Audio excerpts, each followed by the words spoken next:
Mr. Speaker, ladies and gentlemen, it's rather ironic that in a debate room full of ESL speakers, we're all speaking pretty fucking good English and having a pretty awesome round so far.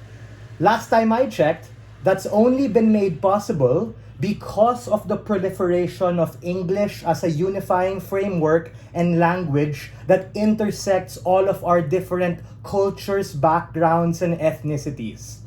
We think instead of me having to learn Korean, Japanese, or Chinese, and you guys having to learn Filipino and all our dialects like Cebuano and Ilocano, etc., we can all learn English. The problem on side government is that on their side of the world, people now have the second priority not of learning English, but of fucking having to learn the sign language nuanced to their own country.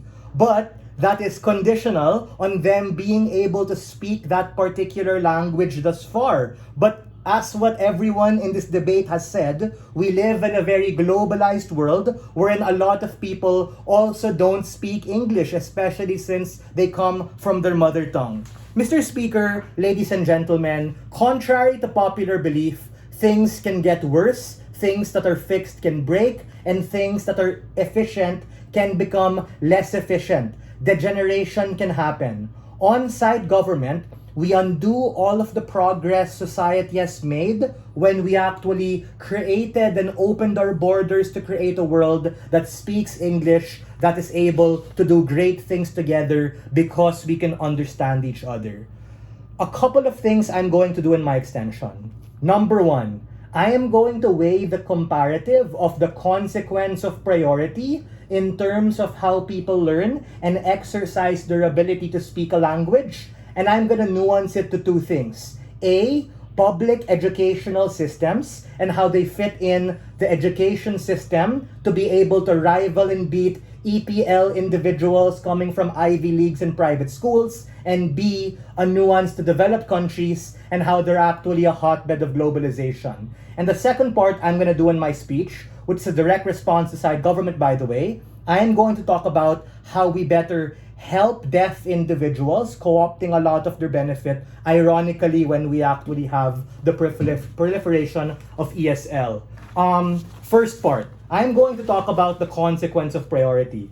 Opening government and opening opposition agree that English is efficient. Closing government comes in as kind of weird frame and saying like, English not efficient, it's bad. But ironically, they speak the English language very well and are able to communicate these ideas in a way we can all understand. So, SideGov as a whole has to pick a frame, right? Is OG right? Meaning, it's something that's efficient, or is CG right that it's inefficient? They have to deal with the tension in that case. I invite the whip to be able to speak with that. The next strategic observation is opening opposition is correct, right? They talk about economies of scale and capacity for globalization to happen. They pretty much mech out and explain why English is efficient and important, but we feel like it lacks a particular nuance regarding public school systems and developed countries. You can't just say those things and claim it's nuance to the argument. Let me do that for them. A, let's talk about English as a second language and how it actually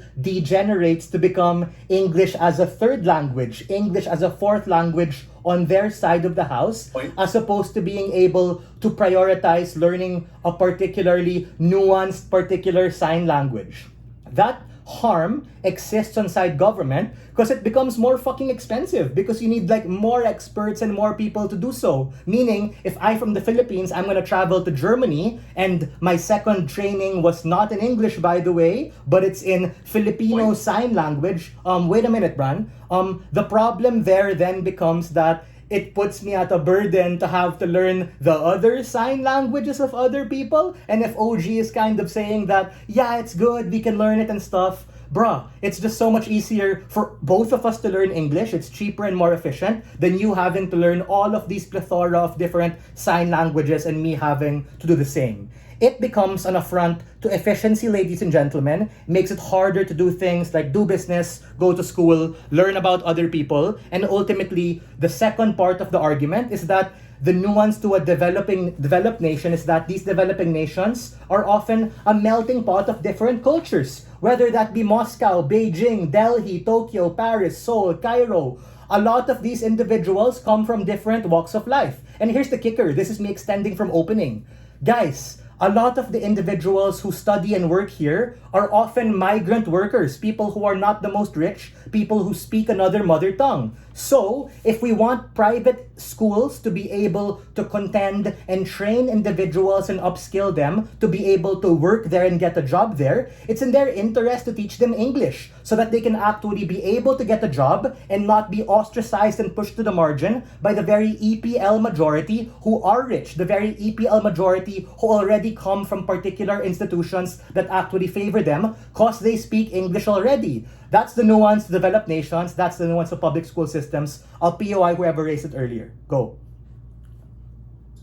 Most people in these developed societies are not migrant workers, and the reason why I can participate in this debate is because I was privileged and Daddy was able to afford an international school that made it much easier to learn English rather than a public school, right? But it's definitely easier for life to happen when people are able to speak English as opposed to expecting on your side the burden you have to fulfill, that the priority of people, aside from their mother tongue, is entrenching themselves deeper in that mother tongue and having to learn the sign language there. Because if what you guys are saying as a bench is true, that we need to be able to be efficient or we need to be able to adapt to a globalized world, then how is that going to look like? The margin of change becomes so much harder on your side. I'll take another one. Chang, go for it. Okay, moving on. Second part of the argument. How do you able to help deaf people really quickly? We're able to help deaf people quickly, wherein naturally as a consequence of ESL coming as more priority, ASL is just going to be more popular. We're not saying KSL is bad. We're not saying BLSL is bad. We're just saying that naturally we're going to have a skew towards something particularly more popular, and ultimately it just becomes easier to be able to understand that, wherein they're already trained in ESL, as opposed to necessarily having to do all of these things and have the same time harder to be able to communicate with people. And with that, we are very proud to stand on side opposition.